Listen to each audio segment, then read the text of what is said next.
शरद पूर्णिमा व्रत कथा इस प्रकार है। पौराणिक कथाओं के अनुसार एक नगर में एक साहूकार रहता था। उसकी दो पुत्रियां थीं। साहूकार की दोनों पुत्रियों का धर्म कर्म में ध्यान रहता और दोनों पूर्णिमा का व्रत रखती थीं। बड़ी बेटी हमेशा अपना व्रत पूरा करती और लेकिन छोटी बेटी व्रत अधूरा ही करती थी। कुछ समय के बाद दोनों की शादी हो गई। बेटी ने स्वस्थ संतानों को जन्म दिया, लेकिन छोटी बेटी की संतानें पैदा होने के उपरांत मर जाती थीं। संतानों के मृत होने से दुखी साहूकार की छोटी बेटी पंडित के पास पहुंची। पंडित ने कहा कि तुमने पूर्णिमा का व्रत हमेशा अधूरा किया, इसलिए तुम्हारी संतानें जन्म लेते ही मर जाती हैं।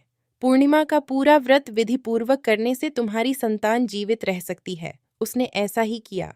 बाद में उसे एक लड़का पैदा हुआ, जो कुछ दिनों बाद ही फिर से मर गया। उसने लड़के को एक पाटे पर लेटाकर ऊपर से कपड़ा ढक दिया, फिर बड़ी बहन को बुलाकर लाई और बैठने के लिए वही पाटा दे दिया।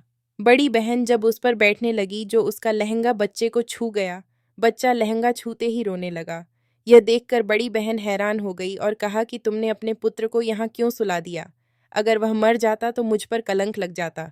क्या तुम ऐसा चाहती थी? तब छोटी बहन बोली कि यह तो पहले से मरा हुआ था।